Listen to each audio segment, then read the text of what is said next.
On Friday, the president tweeted, "Why is the United States Post Office, which is losing many billions of dollars a year, while charging Amazon and others so little to deliver their packages, making Amazon richer and the post office dumber and poorer? Should be charging much more."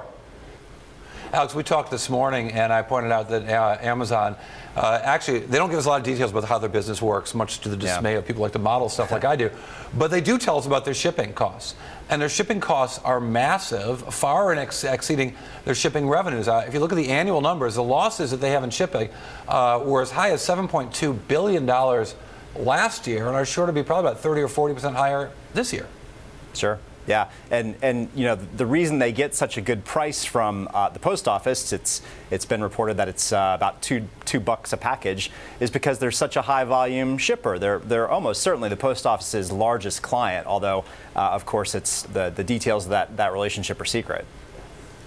And to that, there's also a lot of competition out there. I mean, the post office is competing with FedEx, UPS, DHL, and many others outside of the country. But again, those companies don't have the requirement to show up at everyone's house every single weekday and on Saturdays. Right, and potentially Amazon could be a competitor to the post office itself. Amazon's working on several different methods of delivering packages itself, including the last mile that the post office handles right now. So I don't think the post office has a lot of room to raise its prices, and regardless, Donald Trump certainly can't order them to. When I was at Time Incorporated, we had a business that made a lot of magazines delivered through a lot of post office boxes.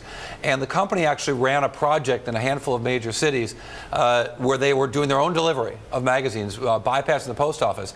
And they made sure there were stories in the local press so the post office could see this, that they were building this capability. And I can tell you now that it's been many years, many decades since then. There was no intention to actually roll this business out. We just wanted the post office to see this as we entered into new negotiations about the cost of delivering Sports Illustrated, People, Time, Life, Fortune, Money Magazine, and the like. Wouldn't surprise me if Amazon's playing the same game, right?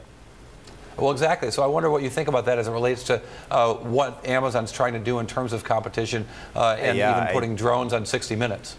Yeah, I'd be surprised if Amazon can beat $2 a package for delivery, even probably with a drone. I mean, it's not my expertise to analyze their business, but you know, putting people out on the street in trucks is expensive, and the post office has been doing it for a long time and is pretty good at it. It seems like a reasonable cost for Amazon to have the post office do that for them.